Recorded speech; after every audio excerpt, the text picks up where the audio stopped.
Hello! Kamusta mga kaibigan? Welcome sa aking YouTube channel. Dito sa aking channel ay samot-saring mga paksa ang siyang tinatalakay kung saan nagbabahagi ng mahahalagang impormasyon at kaalaman at tinitiyak ko sa inyo na may kabuluhan ang bawat video na ina-upload sa channel na ito. Kaya kung ready ka na, tara na at simulan na natin ito! Muli ay naririto na naman tayo upang magbahagi sa inyo ng isang mahalagang mensahe na hango mula sa salita ng Diyos sa Biblia. Mayroon tayong ilang mga katanungan dito na ating pagsusumikapan na mabigyan ng kaukulang kasagutan upang mabigyan ng linaw at liwanag once and for all ang ilang mga kontrobersyal na mga tanong na ito na laging nagiging karaniwang paksa sa bawat usapin sa mga religious groups. Narito po ang ilang mga tanong. Naniniwala ka bang tao lang si Hesukristo? May mga relihiyon o sekta sa mundo na may paniniwalang di umano si Jesus daw ay isang tao lamang na nilikha ng Diyos.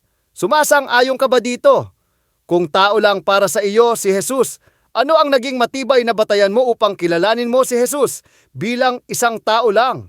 Kung makapagpapaliwanag ako sa iyo kung bakit may mga talata sa Biblia na nagpapahayag na si Jesus ay tao, ay mayroon din namang mga talata sa Biblia na nagpapahayag na si Jesus ay Diyos. Kung may mga talata sa Biblia na pinapahayag si Jesus bilang tao and at the same time ay pinapahayag din siya ng Biblia bilang Diyos, magbabago ba ang iyong pananaw, paniniwala o pagkakakilala kay Jesus kung sakali? Bago tayo magpatuloy, kamusta? Mga ginigiliw kong mga viewers! Sa episode na ito ay tatalakayin natin ang ilang mga kontrobersyal na mga tanong at bibigyan natin ito ng katugunan sa abot ng aking makakaya sa tulong at gabay ng banal na espiritu ayon sa tama o wastong katuruan ng Biblia. Makinig po kayong mabuti, mag-focus or maging seryoso kayo sa panunood at pagtiyagaan ninyong panoorin ang kabuuan ng video na ito upang lubos ninyong maunawaan o maintindihan ang mensahe o nilalaman ng video na ito. Hindi nilikha ang video na ito upang saktan ang damdamin ng ninuman. No offense meant to anyone sa wikang Ingles, bagkus ay upang makapagbahagi lamang ng isang educational, informative, biblical video. Lalong higit para sa mga taong nangangailangan ng mga ganitong uri o klase ng video na maaaring makatugon sa kanilang pangangailangang spiritual. Tara at umpisahan na natin ito. Ang mga relihiyon na katulad ng Judaismo, Islam, Jehovah Witness, Hinduismo, Budismo at Unitarianismo tulad ng Iglesia ni Cristo ay may paniniwala o katuroang si Jesus ay tao lamang at hindi Diyos. Ang pag-uusapan natin dito in particular ay ang grupo ng Iglesia ni Cristo.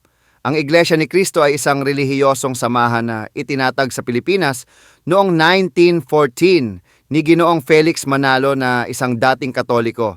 At pagkatapos ay lumipat sa Adventist at nang lumaon ay umalis din sa Adventist at nagtatag ng kanyang sariling sekta na tinawag niyang Iglesia ni Cristo na hango mula sa aklat ng mga Roma 16, talata 16 sa Biblia. Pinoroklama ni Felix Manalo ang kanyang sarili bilang huling sugo, propeta ng Diyos, anghel at ibong mandaragit sa Isaya 46, talata 11. Para sa inyong kaalaman, ang sekta na may ngalang Iglesia ni Cristo ay hindi nag-iisa sa mundo at inyo rin itong matatagpuan sa iba't ibang panig ng daigdig na may kapareho ding pangalan. Ngunit tinatag ito ng iba't ibang tagapagtatag or founder nila at hindi lamang yung Iglesia ni Cristo na tinatag ni Felix Manalo sa Pilipinas. Sana ay malinaw po iyan sa inyo bago tayo magpatuloy. Pero ang pag-uusapan natin dito ay yung Iglesia ni Cristo na tinatag ni Felix Manalo sa Pilipinas. Ang isa sa kanilang mga pangunahing aral ay ang kanilang paniniwala na si Hesukristo di umano ay tao lamang at hindi Diyos. Makikita at maririnig ninyo sa video na ito ang kanilang pagpapaliwanag tungkol sa kanilang paniniwala. Ang mga talatang kanilang ginagamit bilang batayan at suporta sa kanilang doktrina. Gayon din naman ay akin ding gagamitin ang pagkakataon na ito na ipaliwanag sa inyo kung paano mabibigyan ng kaukulang tamang pagpapaliwanag, interpretation o paglilinaw ang mga talatang kanilang ginagamit para lang mapatunayan nila sa inyo na si Jesus ay tao lamang at hindi Diyos. Sa tulong at gabay ng banal na Espiritu Santo ay aking patutunayan sa inyo na si Jesus ay tao, ngunit hindi lamang bilang isang tao kundi bilang Diyos din. Ito ay dahil sa mayroon siyang dalawang kalikasan o kalagayan or nature sa wikang Ingles.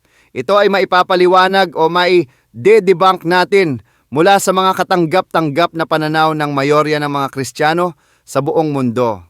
Ayon sa katuruan ng Iglesia ni Cristo, si Jesus ay tao lamang at hindi Diyos. Ngunit, ano nga ba ang totoong pinapahayag ng Biblia tungkol dito? Narito ang mga pananaw ng Iglesia ni Cristo. Ayon sa mga katuroang nilikha ni Ginoong Felix Manalo para sa sekta na kanyang tinatag, di umano si Jesus ay tao lamang daw. Si Jesus ay sinugo ng Diyos. Si Jesus ay hindi bahagi ng pagka-Diyos o Trinidad. Ano-ano ang mga talatang kanilang ginagamit upang gawing batayan ng kanilang katuruan at upang patotohanan ang kanilang doktrinang ito.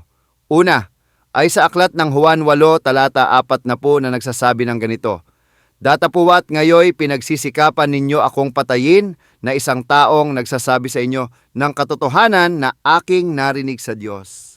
Ano ang naging interpretasyon ng Iglesia ni Cristo dito? Malinaw raw na sinabi na dito mismo ni Jesus na siya ay tao at hindi Diyos.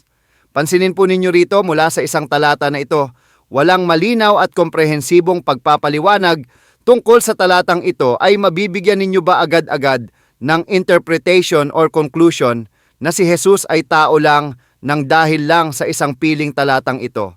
Sa palagay po ba ninyo ay magiging sapat na ito at makatarungan na gawin itong lehitimong basehan upang bigyan agad ng konklusyon na si Jesus ay tao lamang? Pero teka po muna, nag-iisip po ba muna tayong mabuti bago natin tangkilikin o pakinggan ang ganitong klase ng strategy ng kanilang pagkukumbinsi sa inyo na kilalanin lang si Jesus bilang isang tao ng dahil sa talatang ito?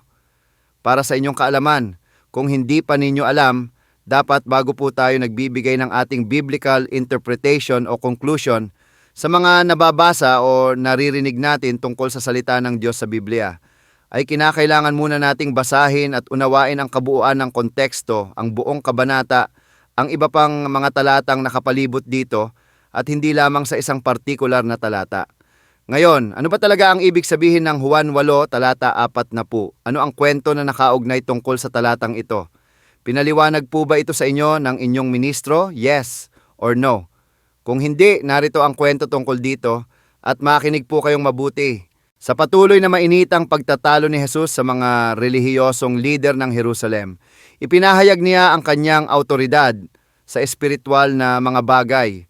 Binanggit niya ang mga dahilan kung bakit dapat tanggapin ang kanyang mga sinasabi, lalo na sa pamamagitan ng pag-uulit sa mga katotohanang itinuro niya.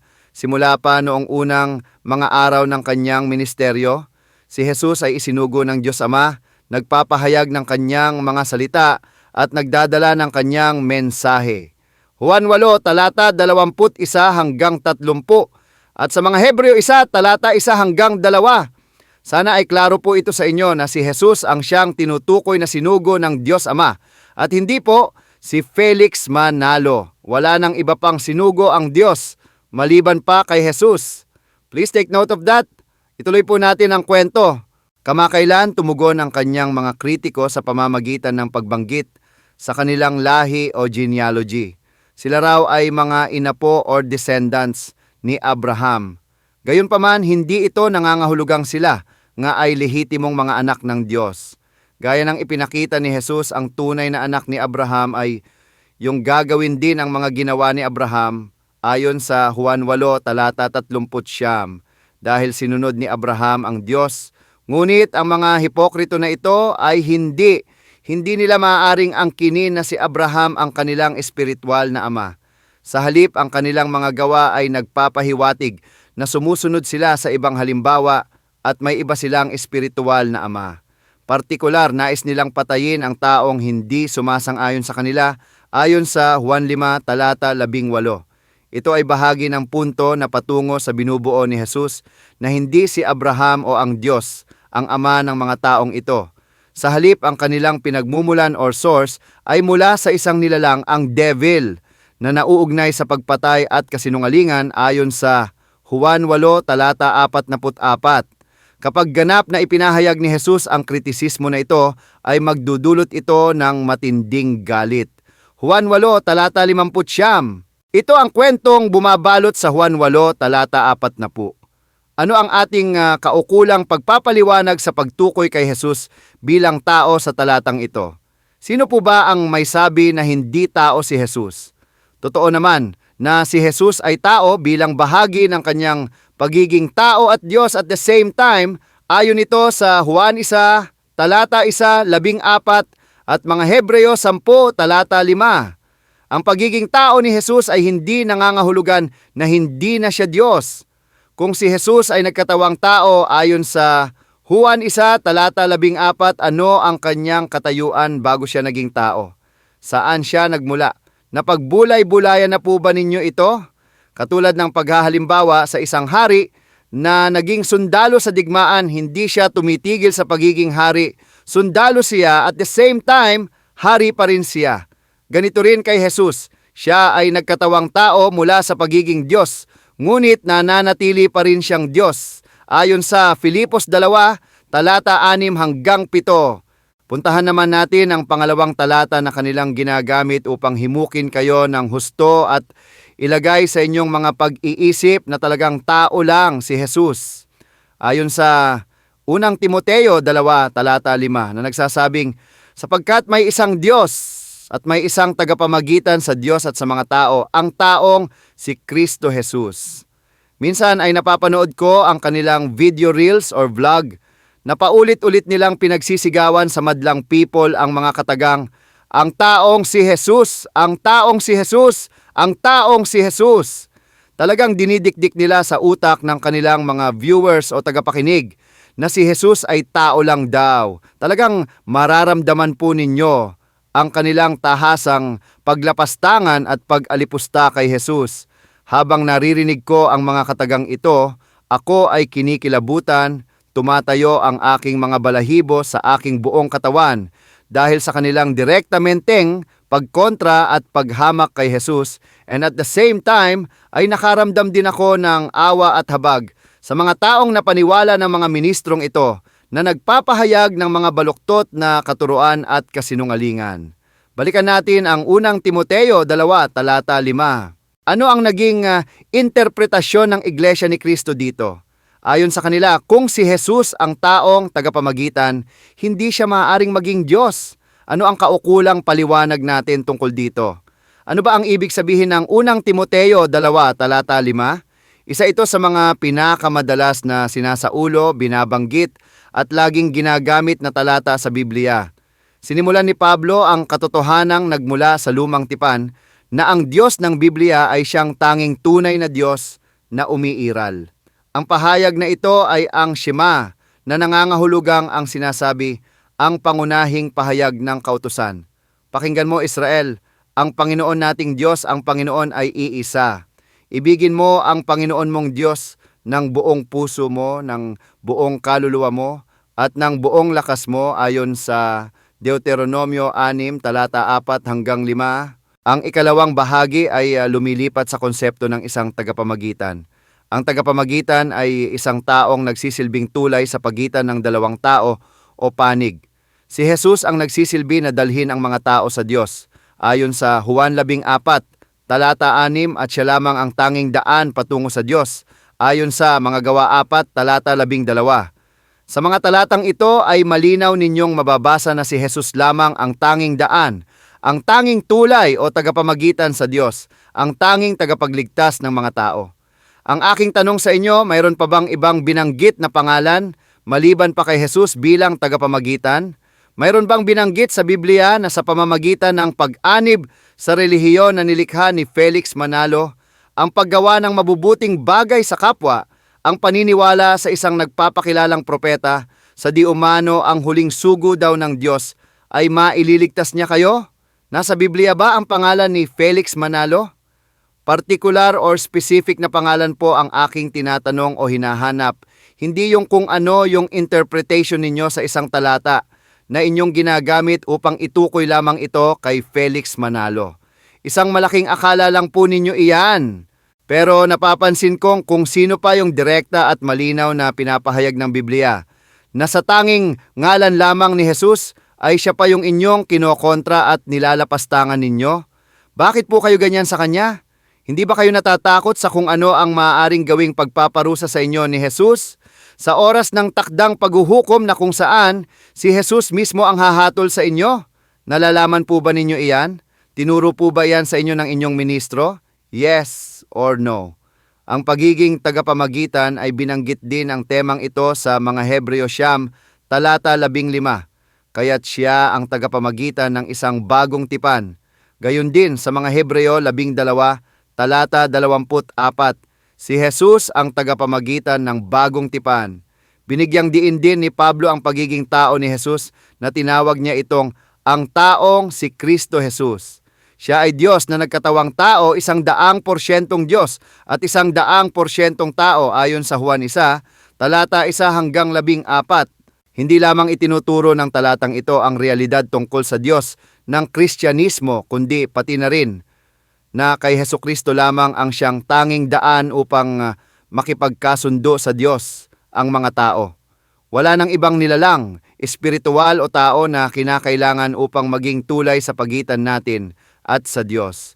Ang simbolismo ng napunit na tabing o kurtina ng templo ayon sa Mateo 27, talata 51 ay may kaugnayan dito. Tanging si Jesus lamang ang daan upang makipag-ugnayan tayo sa Diyos at wala nang iba pa. Wala nang karagdagang hakbang at wala nang ibang daanan o pamamaraan. Period. Huwag na kayong magtangka na magdagdag pa ng iba. Ang pagiging tagapamagitan ni Jesus ay magiging posible lamang kung siya ay mayroong dalawang kalikasan o kalagayan. Una, ang kanyang pagiging Diyos at pangalawa, ang kanyang pagiging tao bilang tagapamagitan o tulay sa pagitan ng dalawang panig. Sa konteksto ng unang Timoteo, ang taong si Kristo Jesus ay tumutukoy sa kanyang ginagampanang papel sa kaligtasan. Ngunit hindi nito ipinagkakaila ang kanyang pagka-Diyos. Basahin ninyo ang Juan 1, talata 1, 14, at ang mga Hebreo 1, talata 8. Ang direktang pagbanggit sa ating tagapamagitan sa Diyos bilang isang tao sa katauhan ni Jesus ay hindi nangangahulugang ito na nga ang nagpapatunay na tao lang talaga si Jesus at hindi na siya Diyos. Huwag naman po sana maging makitid ang ating utak sa pag-unawa sa mga salita ng Diyos. Paminsan-minsan ay lawakan din naman po natin ang ating mga pag-iisip upang maintindihan natin ng mabuti at tama kung anuman ang ating naririnig o nababasa tungkol sa Biblia. Puntahan naman natin ang pangatlong talata. Sa Mateo 3, talata 17 at ganito ang sinasabi. Ito ang sinisinta kong anak na siya kong lubos na kinalulugdan. Ano ang interpretasyon ng Iglesia ni Kristo dito? Ayon sa kanila, kung si Jesus ay anak ng Diyos ay hindi ito nangangahulugan na siya ay Diyos. Ano ang paliwanag natin dito? Isang simpleng sentido komon lang naman po ang dapat nating gamitin dito kung mayroon tayo nito. Kung ang isang pusa ay may anak, aso ba ang kanyang naging anak? Kung ang isang tao ba ay magkakaanak, hayop ba ang kanyang magiging anak?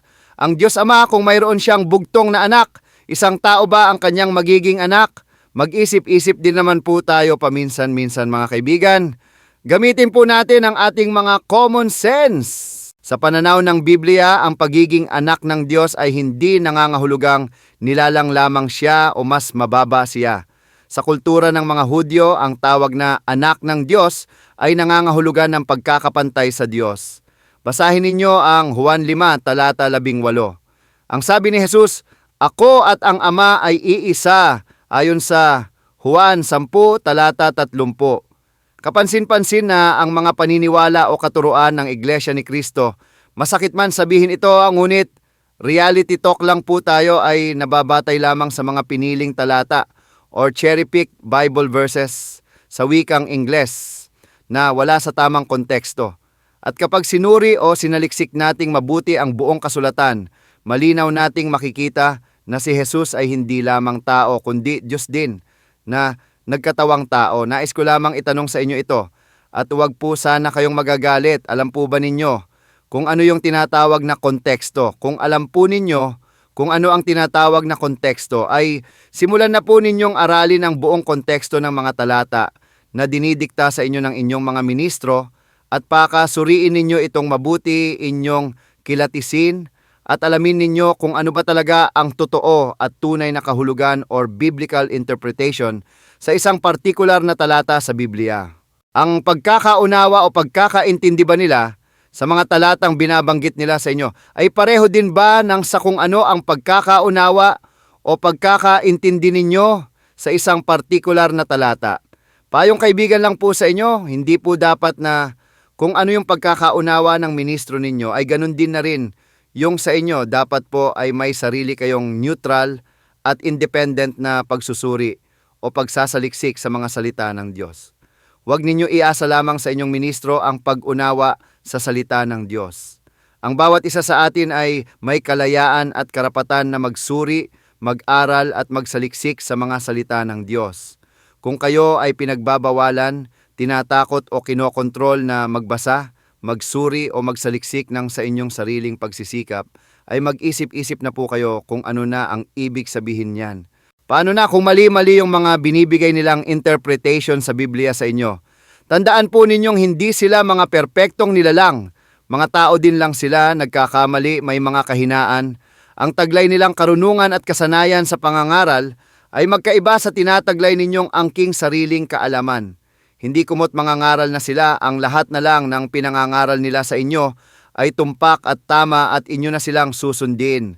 Mali po, kinakailangan pa rin na dumaan ito sa inyong malalim na pagsusuri at pagkilatis ang bawat pangangaral na pinapahayag nila sa inyo.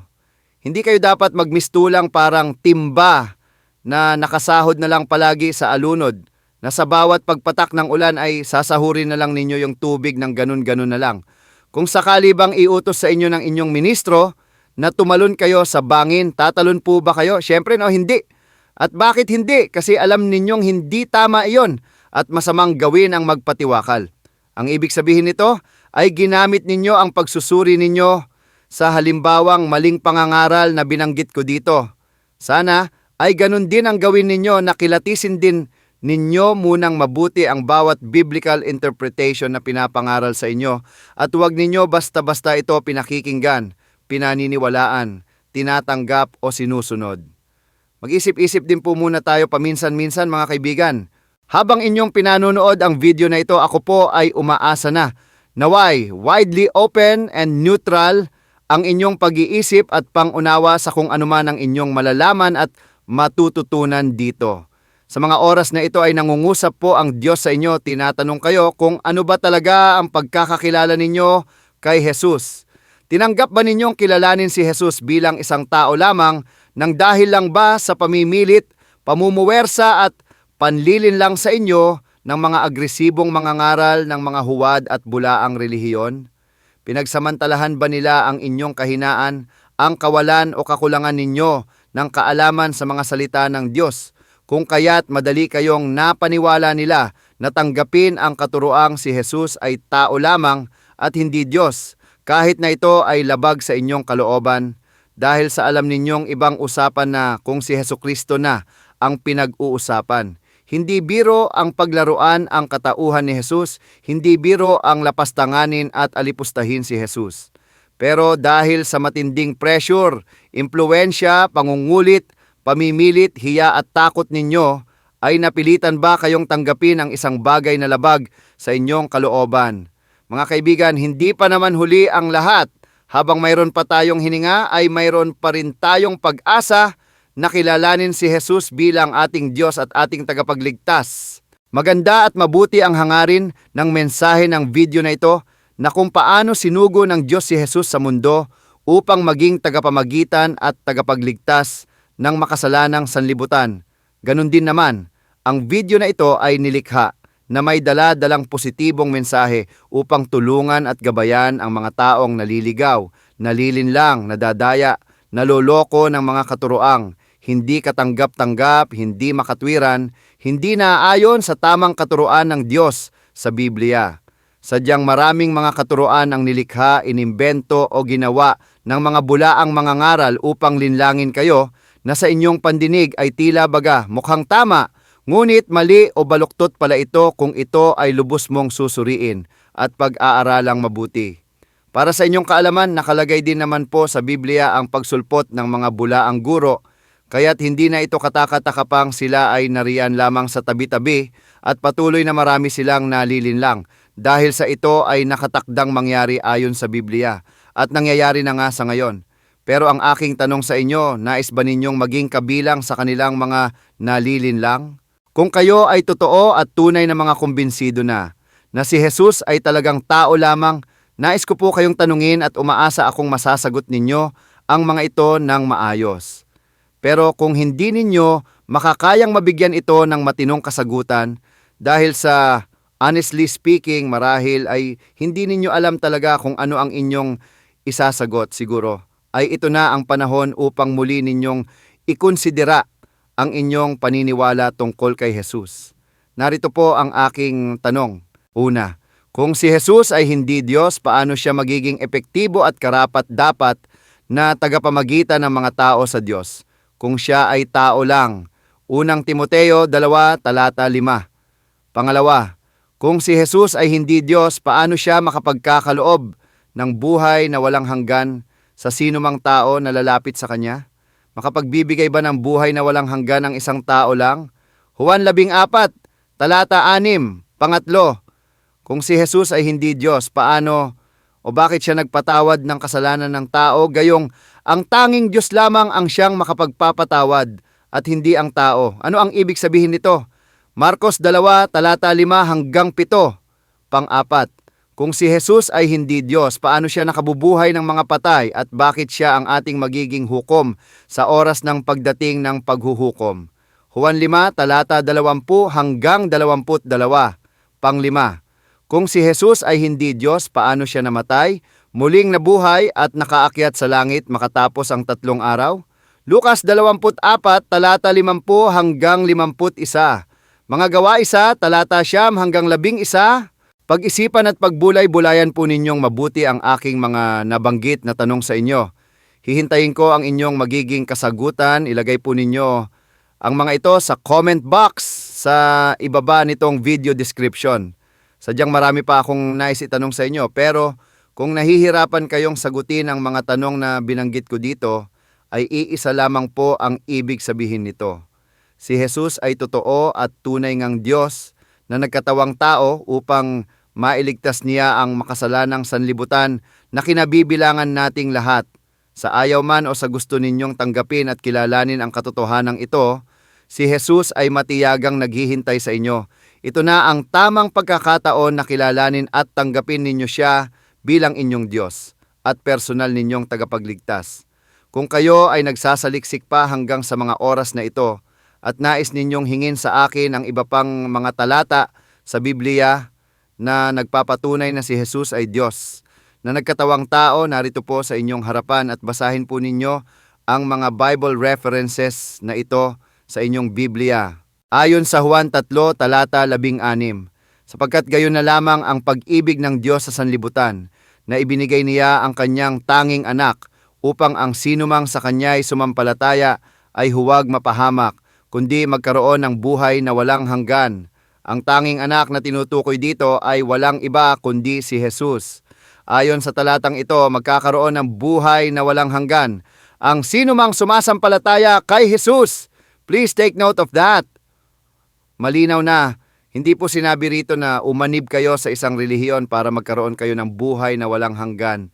Isang malaking kasinungalingan at panlilinlang ang ipilit nila sa inyo na di umano sa pamamagitan lang daw ng pag-anib sa isang partikular na sekta o relihiyon ay saka lang kayo maliligtas. Pambubudol po ang tawag diyan!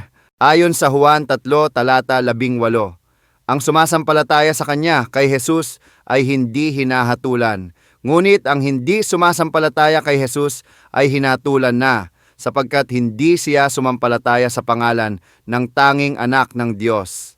Ayon sa talatang ito, ang sinumang hindi sumasampalataya kay Jesus ay hinatulan na. Hindi po sinabi rito na ang na hindi umanib sa isang relihiyong nilikha ng isang tao katulad ng nilikha ni Felix Manalo, ni Muhammad, ni Joseph Smith, ni Charles Russell at iba pa ay ang siyang hahatulan. Kung tao lang si Jesus, bakit kinakailangan nating sumampalataya kay Jesus upang hindi tayo mahatulan ayon sa talatang ito? Pakipaliwanag nga po ninyo ito sa akin kung ang paniniwala ninyo ay tao lang si Jesus. Sa reality talk at sa katotohanan lang po tayo. Para sa inyong kaalaman, ang Iglesia ni Cristo ay hindi totoong tinatag o nilikha ng Diyos. Ito ay nilikha ni Felix Manalo noong 1914. Ang mga katuruan o doktrina na sinusunod dito ay alinsunod lamang sa mga nilikha ni Felix Manalo, ayon sa kung ano yung kanyang personal interpretation sa Biblia at hindi ayon sa tamang katuruan ng Diyos. Ang Iglesia ni Cristo ni Ginoong Felix Manalo ay hindi totoong nangangahulugang ito na nga ang totoo o tunay na simbahan o relihiyon na tinatag ni Cristo nang dahil lang sa nakakabit ang ngalan ni Cristo sa ngalan ng kanilang relihiyon. Pag-isipan at suriin po ninyong mabuti ito. Una, hindi naman si Cristo ang kinikilala nilang Diyos sa relihiyong ipinangalan sa Kanya. Siya po ba? Pangalawa, katuruan o doktrina ba ni Jesus ang mga pinapangaral sa relihiyong ito? Hindi ba't mga katuruan lang na nilikha ni Felix Manalo ayon sa kanyang personal interpretation sa Biblia? Pangatlo, nilalapastangan, inaalipusta at hinahamak nila si Jesus? Kesyo, mas mataas pa raw ang kalagayan ni Felix Manalo sa kalangitan bilang anghel kaysa kay Jesus. Pero sentido komon lang naman po ang pairalin natin. Kung ganito naman ang trato ninyo kay Jesus, bakit pa ninyo ipinangalan kay Kristo di umano na isang tao lang pala at mababa ang kalagayan niya sa kalangitan ang ngalan ng inyong simbahan? Kung mas mataas pa pala sa kalagayan si Felix Manalo sa kalangitan kaysa kay Jesus, di ba dapat, no? Kay Felix Manalo na lang ninyo sana ipinangalan ng inyong iglesia. Napag-isip-isip ninyo po ba ito? May sense po ba itong aking nasabi? Nasaan ang logic ng paggamit sa ngalang Iglesia ni Cristo? Para makapanlin lang ba ng mga tao? Para mapaniwala ba ninyo ang iba na ang relihiyong ito ang siyang totoo at tunay na Iglesia ni Cristo? Dahil sa may kasamang ngalang Kristo sa ngalan ng Iglesia, kahit na hindi naman katuruan ni Kristo ang siyang pinapangaral sa iglesia na ito? No offense meant, pero gusto ko lang itanong sa inyo kung alam po ba ninyo kung ano ang ibig sabihin ng salitang logic? Huwag po nating kalilimutan na may mga paalala at babala ang Biblia sa ating lahat. Maraming bulaang propeta ang lilitaw at ililigaw nila ang marami. Ayon sa Mateo 24, talata 11, sapagkat marami ang darating sa aking pangalan na nagsasabi, ako ang Kristo at ililigaw nila ang marami. Ayon sa Mateo 24, talata 5, at kung may sino mang magsabi sa inyo, masdan ninyo narito ang Kristo o nariyan siya, huwag ninyong paniwalaan. Ayon sa Mateo 24, talata 23, at hindi nakapagtataka, sapagkat maging si Satanas man ay nagpapanggap na anghel ng liwanag. Kaya't hindi nakapagtataka na ang kanyang mga ministro naman ay magpanggap na mga ministro ng katuwiran. Ang kanilang wakas ay magiging ayon sa kanilang mga gawa. Ayon sa 2 Korinto 11, talata 14 hanggang 15. Maliwanag na sinasabi ni Jesus, ako ang daan, ang katotohanan at ang buhay. Walang makapupunta sa Ama kundi sa pamamagitan ko. Ayon sa Juan 14, talata 6. Napakalinaw at napakaliwanag po nito, mga kaibigan. Si Jesus lamang ang ating tanging daan, ang katotohanan at ang buhay, ang ating tanging tagapamagitan at tagapagligtas at wala nang iba pa. Kaya ano pa ang hinihintay ninyo? Mas higit na dapat ninyong paniwalaan at pakinggan si Jesus kaysa ang mga bulaang mga ngaral na mga nagkukunwaring anghel, sugo o propeta na agresibong naghahanap ng kanilang maitutulak sa dagat-dagatang apoy sa impyerno. Kaya mag-isip-isip na po kayong mabuti, mga kaibigan. Huwag na kayong pumayag na magpalinlang pa sa mga bulaang relihiyon. Gamitin ninyo ang inyong mga angking katalinuhan, kaalaman, karunungan at common sense upang hindi nila kayo mailigaw at makumbinsi na maniwala sa kanilang baluktot at nahihibang na mga katuruan. na hindi katanggap-tanggap ng mayorya ng mga Kristiyano sa buong mundo. Itiwalag na ninyo ang inyong mga sarili mula sa maling paniniwalang si Jesus ay tao lamang dahil iyan ay isang napakalaking kasinungalingan at kalapastanganan sa Diyos at siyang magiging dahilan ng ikapapahamak ng inyong kaluluwa sa takdang oras ng paghuhukom na kung saan si Jesus mismo na siyang hinahamak at nilalapastangan ng mga bulaang mga ngaral ang siyang hahatol sa ating lahat. Kung kapit tuko kayo sa katuroang si Jesus ay tao lamang at hindi Diyos, siguraduhin lang po ninyo sa inyong sarili na maililigtas kayo ng relihiyong inyong kinabibilangan sa oras ng takdang paghuhukom. Kaya mga kaibigan, hindi pa naman huli ang lahat, huwag tayong maguluhan o malito. Kilalanin muna nating mabuti kung sino o ano ba talaga si Jesus, ayon sa kabuuan ng kanyang pagkakahayag sa banal na kasulatan. Huwag magpapaapekto sa mga sweet talk, sa cherry-picked, selected Bible verses nila na kanilang ginagamit upang himukin o kumbinsihin kayo ng husto na paniwalaan ninyo sila at all cost kung anuman yung kanilang baluktot na katuruan. Matuto kayong magsaliksik at magsuring mabuti sa bawat talata na inyong naririnig o nababasa sa Biblia. Unawain ninyong mabuti ang buong konteksto, hindi yung isang talata lang para hindi nila kayo madaling malinlang, maloko, madaya o mailigaw sa maling pananampalataya.